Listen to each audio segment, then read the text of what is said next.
सभी देवता देवी गए, साथ में ब्रह्मा जी भी गए और ब्रह्मा जी के साथ गंगा जी भी गई।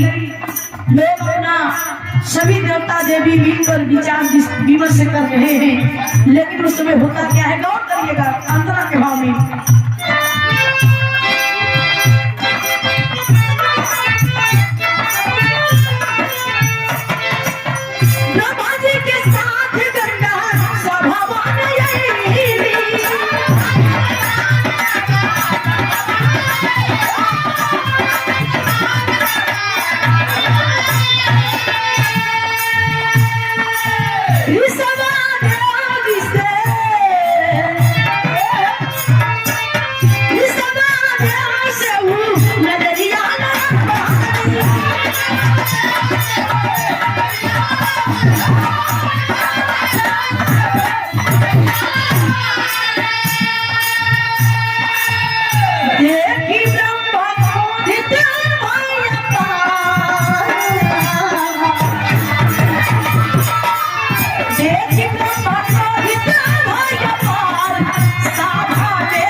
ब्रह्मा जी आते हैं। अब ब्रह्मा जी के साथ में गंगा जी भी आती है, गंगा जी भी आती है।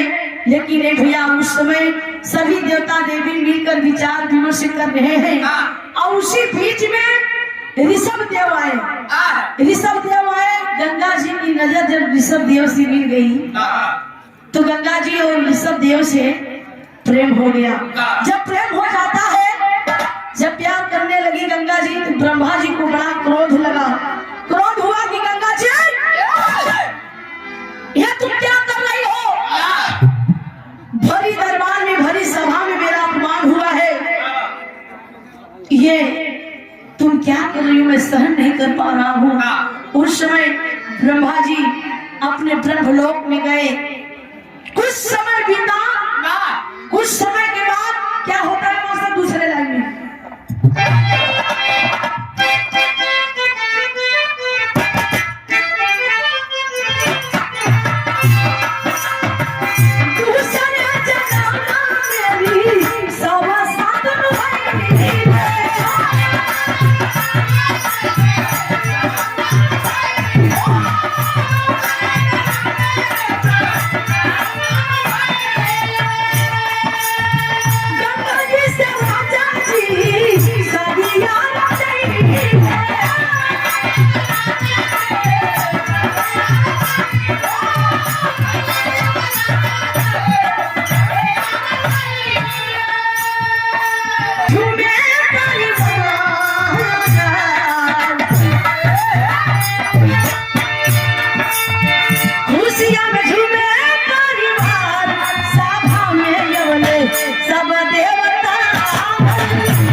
में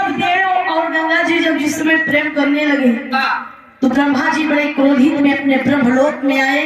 कुछ समय के बाद दूसरे जन्म में वही ऋषभ देव राजा शांतनु के रूप में जन्म लिए। शांतनु के रूप में जन्म लिया और गंगा जी से विवाह हुआ, शादी हुआ। कुछ समय के बाद भैया होता क्या है,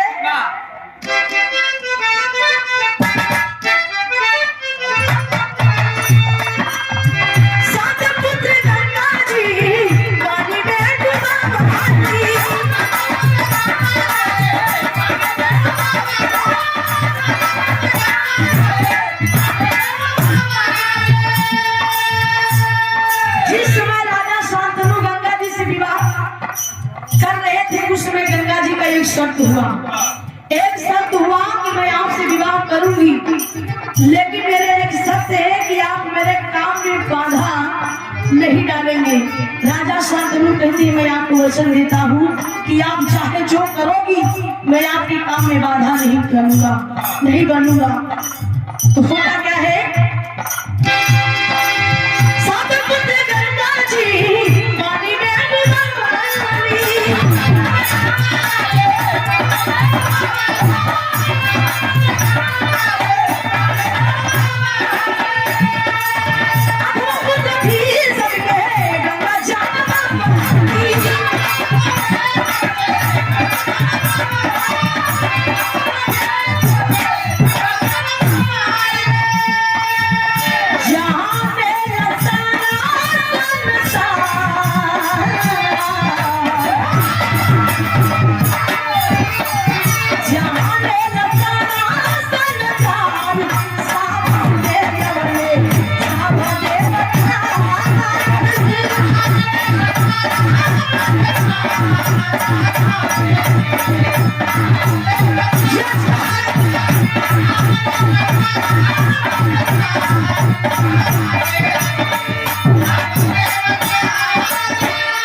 गंगा जी वही शर्त मान ली कि मेरे काम में आप बाधा नहीं डालेंगे। धीरे धीरे समय बीतता गया। गंगा जी 7 पुत्र का जन्म देती है, 7 पुत्र का जन्म देती है और जन्म देने के बाद 7 पुत्र को जल समाहित कर देती है, जन्म समाहित कर देती है।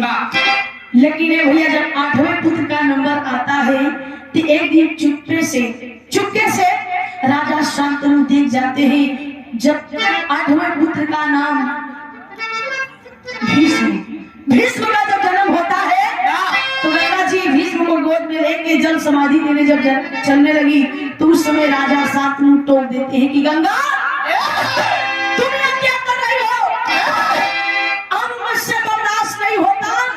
मैंने 7 पुत्र को ऐसे गवा दिया, अब मेरा 8वां पुत्र को मत छीनो गंगा। उस समय गंगा जी कही थी कि अगर आप मेरे काम में बाधा डालेंगे तो मैं आपको हमेशा के लिए छोड़ के चली जाऊंगी। जब राजा शांतनु टोक दिए कि ये मेरा 8वां पुत्र आखिरी निशानी है, मैं इसको जल समाहित नहीं देने दूंगा, उसमें गंगा जी कहने लगी याद करो मैंने आपसे क्या कहा था कि आप जब हमारे काम में बाधा डालेंगे तो मैं आपको हमेशा के लिए छोड़ के चली जाऊंगी। तो उस समय राजा शांतनु स्वीकार करते हैं कि मुझे मंजूर है लेकिन मेरा औलाद मुझे चाहिए। तो उस समय गंगा जी राजा शांतनु को भीष्म को देकर चली जाती है, हमेशा के लिए छोड़कर। आखिरी भाव में कहना है क्या,